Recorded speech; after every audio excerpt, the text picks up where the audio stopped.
Il ne faut pas que tu entendes parler de Dieu. Il ne faut pas que tes prophéties viennent des autres personnes. Mais il faut comprendre une chose, que toi, tu peux aussi entrer dans la présence de Dieu. La communion avec Dieu détruit la peur. La communion avec Dieu nous donne de l'assurance.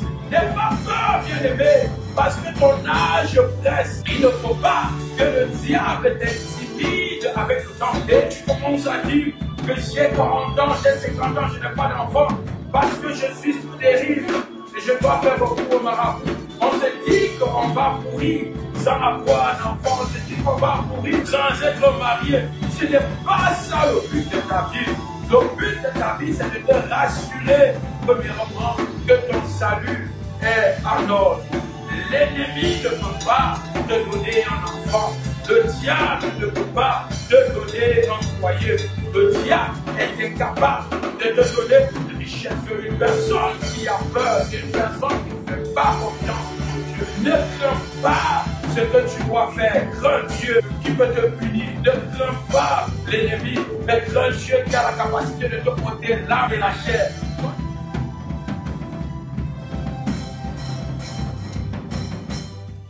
Shalom, shalom, bien-aimés dans le Seigneur.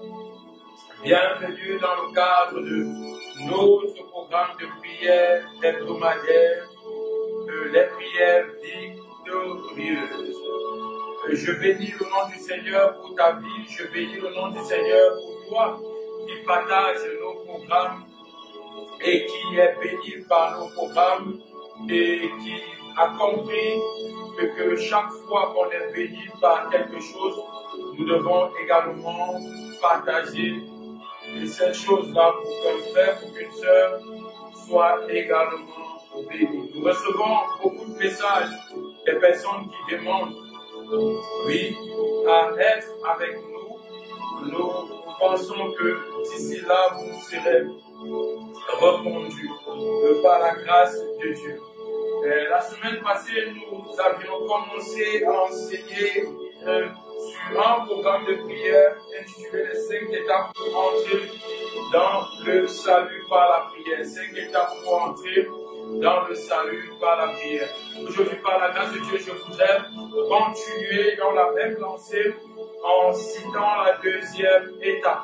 Mais avant de citer la deuxième étape, il est très important pour nous de rentrer dans notre texte de base pour comprendre réellement de quoi il s'agit. Nous avions pris au texte de base le texte d'Ésaïe 54, verset 14 au verset 17, un texte où le Seigneur nous donne des étapes à suivre pour acquérir le salut. Et dans ce texte, le Seigneur va également à la fin nous préciser tel est le salut que je donne à mes enfants, tel est le salut que je donne avec moi, à ceux-là qui ont véritablement la crainte de mon nom. Gloire à Jésus, tu es béni au nom de Jésus, tu es béni. Seigneur, je te rends grâce pour ce temps merveilleux que tu nous permets de passer en communauté.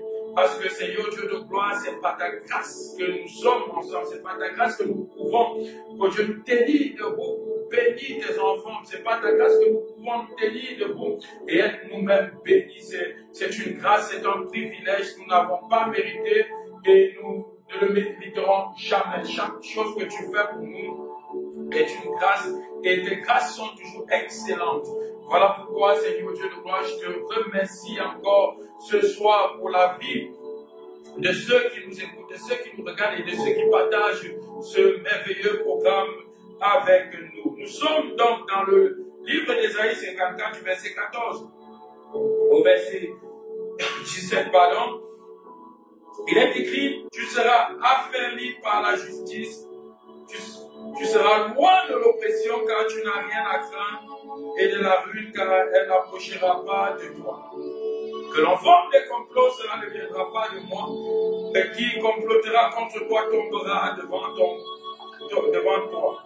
Voici c'est moi qui crée l'ouvrier, celui qui souffle le feu et celui qui souffle le feu du charbon et qui en tire un instrument pour son ouvrage, et c'est moi qui crée le destructeur pour anéantir. Qu'une âme forgée contre toi ne réussira et tu condamneras toute langue qui s'élèvera contre toi en jugement. Tel est l'héritage des serviteurs de l'Éternel et la justice qu'ils recevront de moi, dit l'Éternel. Je suis dans la version Osterwald, dans la version Louis II. Il est écrit: tel est le salut qui les viendra de moi. Et donc, nous avions parlé la dernière fois de l'affermissement et nous avons cité le psaume premier qui nous aidait à être véritablement enracinés dans le Seigneur comme un arbre planté près d'un courant d'eau qui donne son fruit à sa saison. Et nous nous sommes dit qu'un chrétien devait être enraciné dans le Seigneur. Aujourd'hui, par la grâce de Dieu, nous allons parler de la deuxième étape. Comment bannir la crainte, comment bannir la frayeur. Et donc, cette deuxième étape est donc citée par la suite de nos textes après le mot affermi. Donc, il dit: tu seras affermi par la justice. Tu seras loin de l'oppression car tu n'as rien à craindre. Et la rue, car elle approchera, va de toi. Gloire à Jésus. En vérité, bien aimés dans le Seigneur, nous sommes rendus compte que beaucoup de chrétiens sont chrétiens, mais vivent dans la crainte, vivent dans la frayeur, vivent dans la peur. Mais de quoi ont-ils réellement peur? Sont-ils vraiment des chrétiens? Sont-ils vraiment des enfants de Dieu? Est-il permis à un enfant de Dieu d'avoir peur? Est-il permis à un chrétien d'avoir peur? Non, bien aimé, je ne pense pas. Je ne pense pas, car la Bible déclare que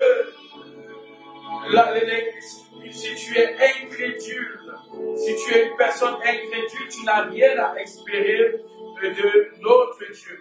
Et donc, si tu as peur, la peur, c'est la manifestation de l'incrédulité, en quelque sorte. Et nous ne devrions pas avoir peur, parce que nous sommes accrochés à un rocher. Nous sommes accrochés à quelqu'un qui ne perd jamais. Et nous sommes accrochés à quelqu'un qui a gagné le combat que nous menons depuis plus de 2000 ans au calvaire. Donc ce n'est pas quelque chose que nous venons entreprendre. C'est quelque chose qui a déjà été entrepris, qui a déjà été réussi et que nous sommes entrés dans le succès de Dieu pour accomplir sa volonté et non la nôtre. Et donc, si nous entrons dans la volonté parfaite de Dieu, il est impossible pour nous d'échouer. Et donc, si nous n'avons pas l'échec dans notre programme, nous ne devons pas avoir peur. Il peut arriver, bien évidemment, de perdre certaines batailles, mais réalise une chose, la guerre a été gagnée depuis plus de 2000 ans.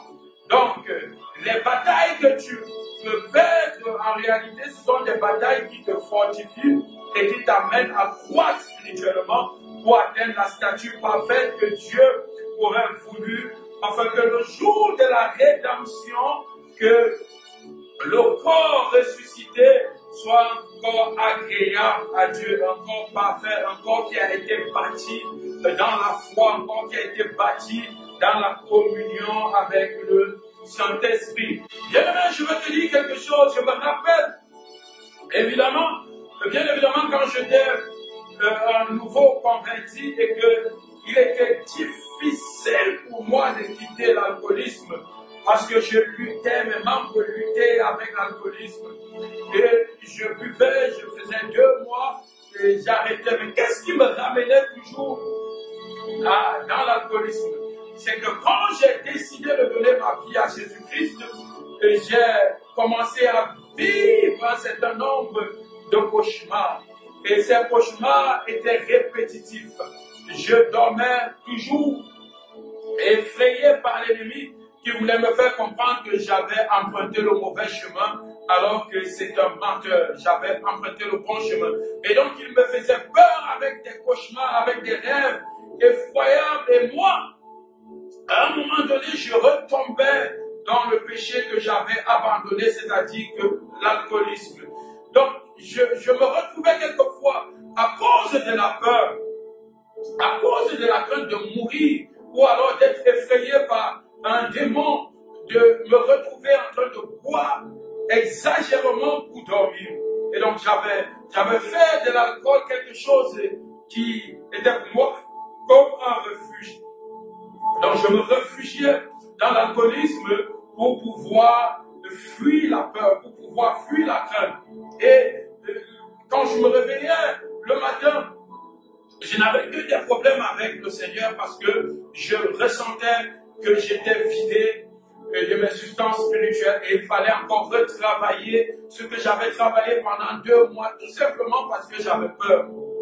Or, quand l'ennemi te persécute, toi, tu ne devrais pas te focaliser sur ces persécutions, tu devrais te focaliser sur la parole de Dieu, sur les proclamations de la parole de Dieu et avoir cette assurance, cette certitude, pardon, que notre Seigneur Jésus-Christ n'a jamais perdu et que personne ne peut te retirer de sa main une fois que tu as décidé de lui donner ta vie, de lui donner ta destinée.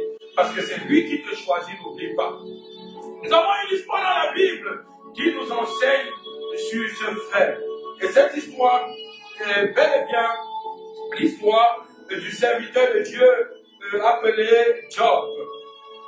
Oui, Job c'est quelqu'un qui a servi Dieu, mais pas dans la communion, plutôt dans la crainte de vivre des choses qu'il entendait, dans la crainte de vivre des choses qu'il avait compris de Dieu, mais il n'avait pas une rencontre, il n'avait pas reçu une rencontre avec Dieu réellement. Et beaucoup d'entre nous avons peur justement parce que nous n'avons pas de rencontre de communion avec Dieu, nous n'avons pas la connaissance réelle de qui est Dieu. Nous avons été prêchés et on nous a fait savoir simplement que, bien aimé, si tu ne donnes pas ta vie à Jésus-Christ, tu iras en enfer.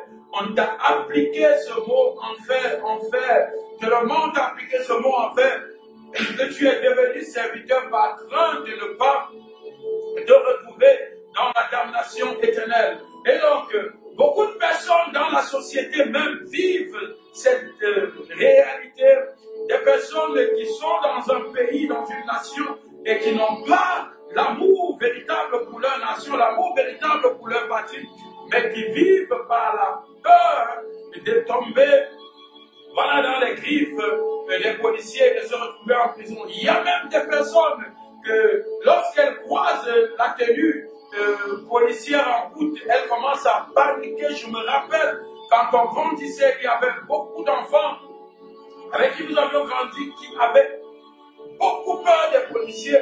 On se demandait parfois si ces policiers sont des personnes ou sont des animaux pour qu'un être humain ait si peur d'être confronté à la police. La peur, c'est un sentiment que le diable utilise pour déstabiliser les enfants de Dieu. La peur, c'est un sentiment que le diable installe dans nos cœurs, dans le but et dans l'objectif de nous séparer de notre Dieu. Parce qu'une personne qui a peur, c'est une personne qui ne fait pas confiance en Dieu. Or, la Bible nous dit que ceux qui se confient en l'Éternel sont comme la montagne de Sion, elles ne chancellent point. Des personnes qui n'ont pas peur, des personnes qui s'accrochent. Et donc, dans le livre de Job 3, il est écrit ceci. Job 3, verset la Bible dit, ce que je crains m'arrive, et ce que j'appréhende vient sur moi. Je n'ai ni paix, ni tranquillité, ni repos. Le tourment est venu. Job était quelqu'un de merveilleux. Et lorsque le diable faisait les tours sur la terre, il est arrivé devant le Seigneur. Et le Seigneur va lui demander, as-tu vu mon serviteur Job? Et le diable va dire à Dieu que non, c'est parce que tu as béni Job qu'il te craint, c'est parce que tu as béni Job. Et le diable a réussi à trouver en Job un esprit de peur, un esprit de frayeur. Et lorsque nous lisons, nous parcourons le livre de Job, nous nous rendons réellement compte que le diable ne s'était pas trompé sur la personne de Job. Job, en réalité, était quelqu'un qui chaque fois se rencontrait avec ses enfants pour dîner et il faisait des sacrifices à leur époque. Il fallait faire des sacrifices d'animaux dans le but de faire quoi? De nettoyer le péché qui était dans nos vies, dans leur vie, je veux dire, à cette époque-là. Et donc Job, pour se rassurer qu'il n'était pas dans le mauvais chemin, ou alors qu'il n'avait pas commis, un péché, alors qu'est-ce qu'il faisait? Il faisait même sans commettre le péché, chaque fois il sacrifiait quelque chose pour ses fils, pour lui, même sans savoir, parce qu'il se disait toujours que peut-être mon fils a péché, peut-être j'ai péché, alors par prudence, il faut que je nettoie ce péché, et il sacrifiait toujours les animaux pour le faire. Il y a également des personnes de nos jours qui ont ce style de vie, qui ont péché auparavant et qui aujourd'hui, lorsqu'elles se présentent devant Dieu, parce qu'il y a une situation qui traumatise leur destinée, elles se retrouvent toujours à demander pardon pour des péchés qu'elles avaient déjà demandé pardon auparavant. Écoute bien aimé, la Bible nous dit ceci, que si tu demandes pardon à Dieu et que si tu es sincère, il est juste et bon pour te pardonner. Dieu n'est pas un criminel. Notre Dieu n'est pas quelqu'un qui vient nous déstabiliser, qui vient nous détruire. Non, il nous a rachetés dans le but d'avoir une communion avec nous, d'avoir une relation avec nous, d'avoir une intimité avec nous. Alors, il peut arriver que toi, dans la chair, tu te trompes. Et alors, bien aimé, quand tu te retrouves devant Dieu et que tu lui demandes pardon, il faut te rassurer que tu es sincère. Lorsque tu es sincère et que tu ne veux plus retourner dans ce péché, Dieu t'a pardonné. Dieu n'est pas là pour retenir les fautes. Dieu n'a pas une banque qui retient les péchés des gens. Non, Dieu c'est quelqu'un qui évacue le pardon même. Et c'est une des natures de Dieu. Alors, ne te focalise pas sur ta faute pour revenir tout le temps dire, ah Seigneur, parce que je ne vis pas ça, parce que je n'ai pas reçu ça que je te demande, c'est peut-être à cause de tel péché que j'avais fait. Non, c'est faux. Tel péché que tu avais fait, Dieu te l'avait pardonné, bien aimé. Il peut arriver que les choses tardent à s'accomplir dans ta vie, dans ta destinée. Cela ne veut pas dire que Dieu a retenu tes fautes. Non. Mais il y a une chose que tu devrais comprendre, c'est que parfois tu peux payer pour les conséquences de tes bêtises. Comme Job, ici, a payé pour les conséquences de la crainte qu'il avait. Il dit ce que je crains, c'est ce qui m'arrive. En réalité, la Bible nous enseigne que nous devons craindre l'Éternel. Nous devons craindre l'Éternel et non craindre ce que l'Éternel a créé, et non craindre l'ennemi, et non craindre le diable. Nous devons plutôt craindre le Seigneur Jésus-Christ. Alors, bien aimé, écoute-moi, je vais te dire quelque chose. La Bible dit ceci, que Job n'avait pas véritablement la crainte de Dieu, mais il craignait plutôt ce qui pouvait lui arriver s'il ne faisait pas la volonté de Dieu. Je veux que tu comprennes une chose. Ne crains pas ce que tu dois faire. Crains Dieu qui peut te punir. Ne crains pas vraiment l'ennemi, mais crains Dieu qui a la capacité de te ôter l'âme. Voilà, et la chair. Toi, tu vas craindre l'ennemi qui peut simplement te ôter la vie à cause d'une erreur de ta part, mais ton âme est sauvegardée. Voilà pourquoi la Bible dit que Christ est ma vie, la mort m'est un gain. En réalité, la mort est un gain pour le chrétien. La mort est un gain pour un enfant véritable de Dieu, parce que personne ne peut toucher ton âme seule. Personne ne peut le faire, parce que tu es scellé en Jésus-Christ. Tu es un enfant de Dieu. Tu es un enfant de Dieu. Alors la Bible dit que tous ceux qui sont en Jésus-Christ n'ont plus de condamnation. Ça veut dire que en Christ Jésus, la condamnation, la damnation éternelle est exclue déjà, parce que tu as cette assurance que tu fais la volonté de Dieu. Alors, n'aie pas peur, bien-aimé, parce que ton âge te presse quelque part. Il y a des personnes qui commencent à avoir peur à un moment donné et qu'elles retournent dans le péché. Elles se disent que je vais retourner dans le péché parce que mon âge, je parle des femmes, mon âge est en train de me presser. Bientôt j'aurai 40 ans, bientôt j'aurai 35 ans et je n'ai pas d'enfant. Bien aimé, Dieu n'est pas un Dieu incapable. et ne tombe pas dans cette peur. C'est ce que Satan utilise.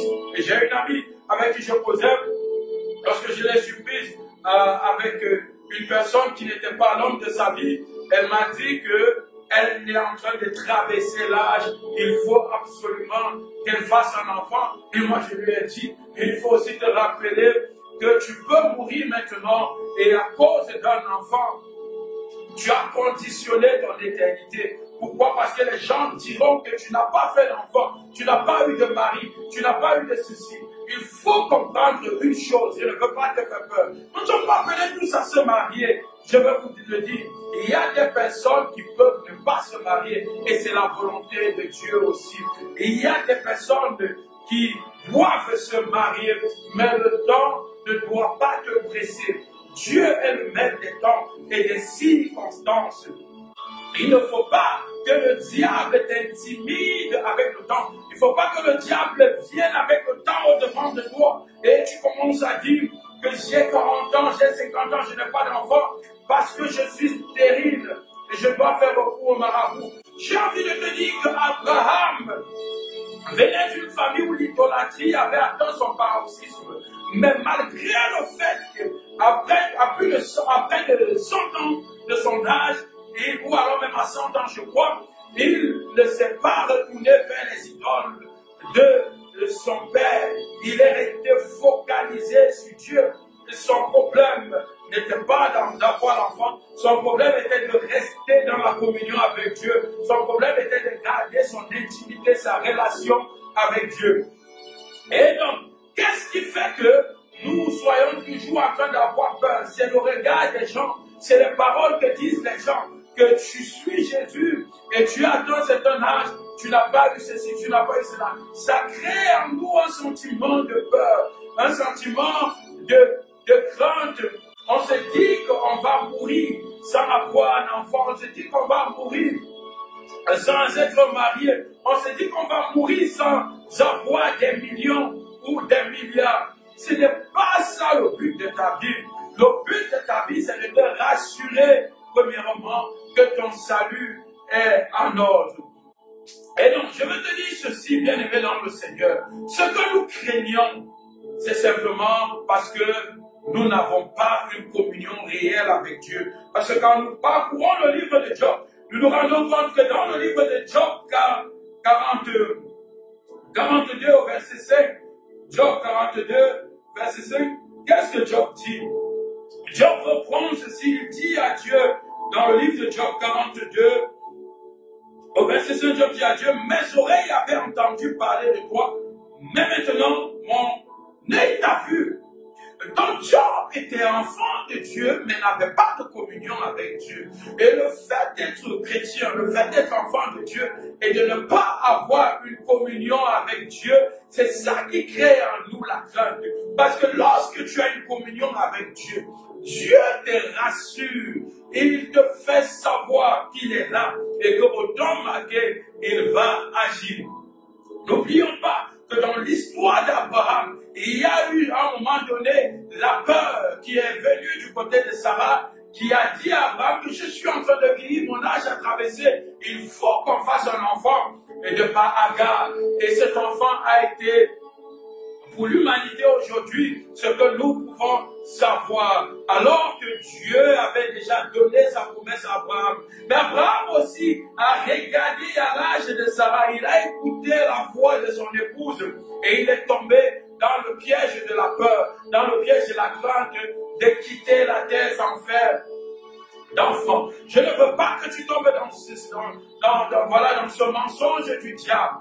Je veux que tu comprennes une chose. L'ennemi ne peut pas te donner un enfant. Le diable ne peut pas te donner un foyer. Le diable est incapable de te donner une richesse. La Bible déclare que la bénédiction de Dieu enrichit.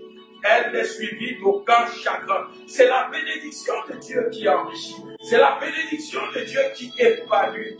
Alors, même si tu vas trouver d'autres moyens pour avoir ce que tu as besoin, par peur de ce que les gens diront, par crainte de ce que les gens diront, sache une chose, cette chose ne pourra pas te donner la paix, cette chose ne pourra pas te donner l'épanouissement. Ça sera un autre problème que tu auras créé et qu'il faudra assumer et que ce problème peut même à la limite, à la fin, retirer le salut de ton âme.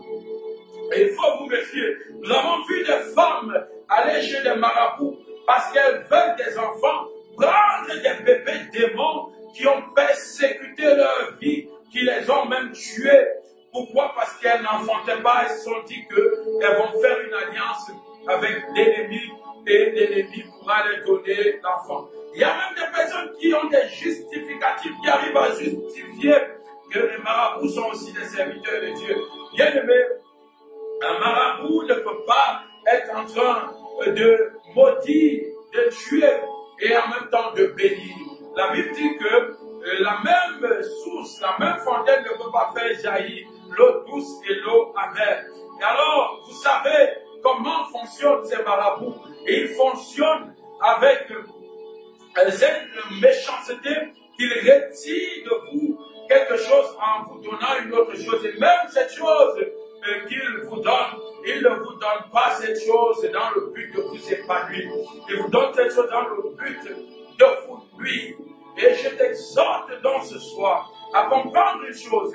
Jésus-Christ est le chemin, la vérité et la vie. Ce qui devrait te préoccuper en tant qu'enfant de Dieu, en tant que chrétien, c'est le salut de ton âme. Voilà pourquoi notre thème est c'est l'étape pour entrer dans le salut par la prière. Alors, Job dit, j'avais entendu parler de toi, mais je ne te connaissais pas. Bien-aimé, une des choses qui détruit la peur, une des choses qui enlève la peur, une des choses qui extirpe la peur de notre cœur, c'est la communion avec Dieu.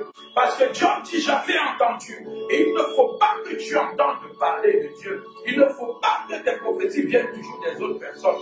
Mais il faut comprendre une chose, que toi, tu peux aussi entrer dans la présence de Dieu.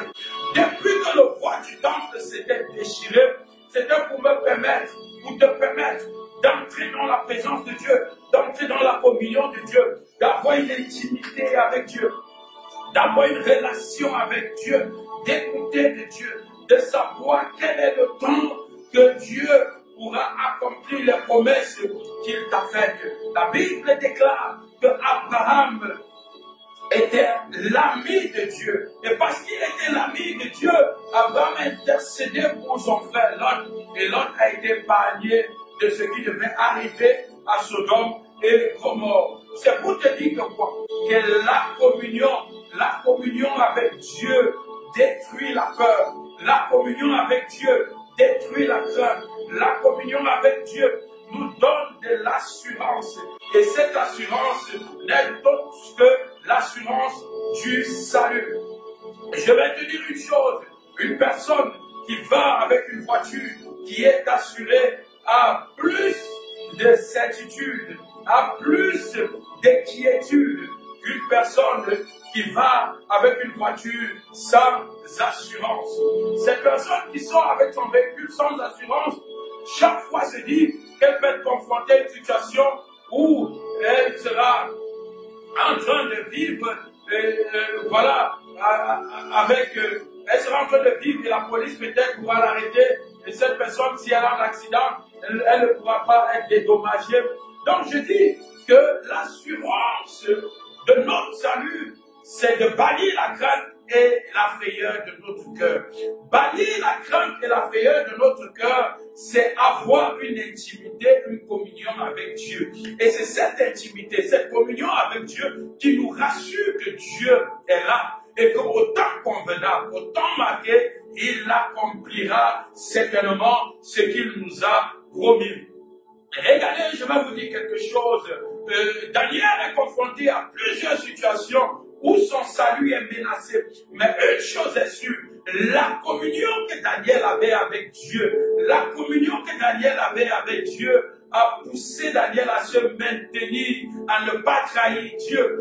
Même quand on lui a proposé un poste élevé pour donner une révélation, Daniel a dit au roi Bezalel, si je m'entends pour moi, de retenir sa grâce, de retenir sa bénédiction, mais que je vais te donner par contre la révélation. Parce que Daniel n'attendait rien des hommes, il attendait tout de Dieu.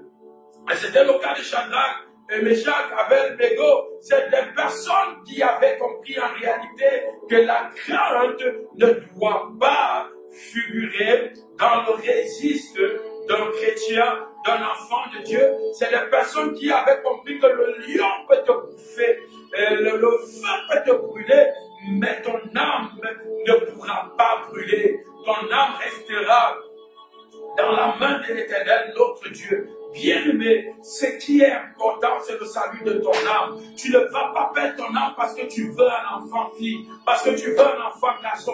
Tu ne perdras pas ton âme parce qu'on t'a dit à l'hôpital que tu es stérile. Tu ne perdras pas ton âme parce que tu es en train de vouloir être riche pour impressionner la multitude. Nous ne sommes pas tous appelés à être riches. Je vais te dire ça aujourd'hui. Il faut savoir que les 5 doigts de la main ne sont pas égaux et que même si nous sommes appelés à être riches, il faut que ça soit autant convenable. Parce que nous devons servir certaines personnes même pour avoir l'expérience de notre richesse de demain. Et donc si nous tous nous sommes riches, qui pourra donc servir l'autre? Non, la vie c'est étape par étape, c'est dimension par dimension. Et la communion avec Dieu nous donne d'être enracinés, de savoir que notre salut est assuré. Et donc je n'ai pas peur d'un homme, je n'ai pas peur d'un démon, je n'ai pas peur du diable, je n'ai pas peur de la stérilité, je n'ai pas peur de la pauvreté, je n'ai pas peur. Voilà, comme Job, je n'ai pas peur de toutes ces choses qui resteront sur la terre. Mais je dois craindre mon Dieu, je dois craindre mon Jésus qui a la capacité de me rejeter et que mon âme ne soit plus, voilà, autorisée à entrer dans le ciel. C'est de ça qu'il s'agit, bien aimé. Et donc nous devons prier ce soir. Nous devons prier premièrement, nous devons nous rassurer qu'il n'y a pas quelque chose dans notre vie qui vient avec la peur tout le temps. Seigneur, regarde dans le cœur de mon frère et de ma soeur. Quel est ce piège que l'ennemi a déposé? Est-ce le célibat? Est-ce le travail? Oh Seigneur, regarde dans le cœur de mon frère, de ma soeur qui m'écoute présentement. Est-ce, oh Dieu, une blessure? Est-ce une maladie? Est-ce une position sociale qui pousse cette personne à vivre de temps en temps dans la peur? Est-ce quelque chose que le diable utilise chaque fois pour ramener la peur dans sa vie? Je prie que cette peur soit extirpée totalement et entièrement de ton cœur au nom puissant de Jésus-Christ. Dis avec moi, Seigneur, je déclare que la stérilité, je déclare au nom puissant de Jésus-Christ que, oh Dieu de gloire, la pauvreté, je déclare au nom puissant de Jésus-Christ que le chômage, je déclare au nom puissant de Jésus-Christ que toutes ces choses vaines ne prendront pas, Seigneur Dieu de gloire, ma paix. Je bannis la peur, je bannis la frayeur au nom puissant de Jésus-Christ. Je déclare au nom puissant de Jésus-Christ que tout sentiment de peur qui habite dans mon cœur soit extirpé totalement dans le nom de Jésus-Christ. Dis avec moi, je déclare dans le nom de Jésus-Christ que tout sentiment de peur, que tout sentiment de crainte de l'ennemi soit extirpé totalement de mon cœur au nom puissant de Jésus-Christ de Nazareth. Je chasse la peur de l'âge avancé. Je chasse la crainte de croire que avoir un âge avancé ne pourra pas me permettre d'entrer dans la grâce que tu as prévue pour moi. Je chasse cette peur au nom puissant de Jésus-Christ. Je chasse cette peur au nom de Jésus-Christ. Je déclare que la peur de vivre la terreur ne restera pas autour de moi au nom de Jésus-Christ. Je chasse la peur que la maladie veut mettre. Je chasse la peur que l'ennemi vient chaque fois que je veux voyager. J'ai peur de faire un accident. Je chasse la peur de faire l'accident dans ma vie au nom de Jésus. Dis avec moi que toute peur de faire un accident d'avion, toute peur de faire un accident de véhicule, de soit ôtée, extirpée de mon cœur au nom de Jésus-Christ de Nazareth. Toute peur de caler dans un ascenseur que l'ennemi utilise tout le temps contre ma vie, soit ôtée totalement au nom de Jésus-Christ. Je dégage cette atmosphère autour de moi. Dans le nom de Jésus-Christ. Et je déclare que la peur n'est pas mon partage. Je suis une nouvelle créature. Les choses anciennes sont passées. Je chasse la peur qui vient tout le temps dans mon cœur. Cette peur qui me fait croire que le Seigneur n'a pas pardonné mes fautes passées. Je chasse cette peur au nom de Jésus-Christ Nazareth. Je chasse cette peur au nom de Jésus-Christ. Bien-aimé, détruis la peur. Continue à prier après moi et prie sérieusement pour détruire la peur. Et quand tu auras fini de détruire la peur, commence à appeler la communion avec Dieu. Seigneur, je prie au nom puissant de Jésus-Christ que celui qui m'écoute, Seigneur, Dieu de gloire, ait une communion avec toi. Nous ne sommes pas là aujourd'hui pour enseigner sur comment entrer dans la communion avec Dieu. Nous le ferons prochainement par la grâce de Dieu. Je prie au nom de Jésus-Christ que l'esprit de la communion entre en toi et que tu sois un enfant de la communion avec Dieu. Que la communion de Dieu soit ton partage. Que la communion de Dieu soit ton partage au nom de Jésus-Christ de Nazareth. Notre Père, notre Dieu, notre Roi, nous voulons avoir la communion avec toi. Nous ne voulons pas dire comme Job que j'avais entendu parler de toi. Nous voulons entrer dans ton intimité. Le voile du temple s'est déchiré pour que nous puissions entrer dans le sein des saints. Seigneur, j'entre dans le sein des saints au nom puissant de Jésus-Christ. Dis avec moi, Seigneur, j'entre dans le sein des saints au nom puissant de Jésus-Christ. Et j'ai l'assurance que tu es mon Dieu. Et j'ai l'assurance que tu es mon roi. J'ai l'assurance que tu es mon rédempteur. Que mon salut, Seigneur Dieu de gloire, ne souffre pas de la crainte, ne souffre pas de la peur de l'ennemi, ne souffre pas de la peur d'aller en enfer. Mais que mon salut soit, Seigneur Dieu de gloire, oh Dieu, en sécurité dans la crainte véritable de ton nom. Que mon salut soit en sécurité dans la sanctification au nom puissant de Jésus-Christ. Que mon salut soit en sécurité dans la communion avec toi au nom puissant de Jésus-Christ. Je dégage l'atmosphère spirituelle de la peur autour de moi au nom de Jésus-Christ. Dis, je dégage l'atmosphère spirituelle de la peur autour de moi au nom de Jésus-Christ. Et je proclame la lumière de Dieu. Je proclame la victoire de Dieu. Je proclame la gloire de Dieu.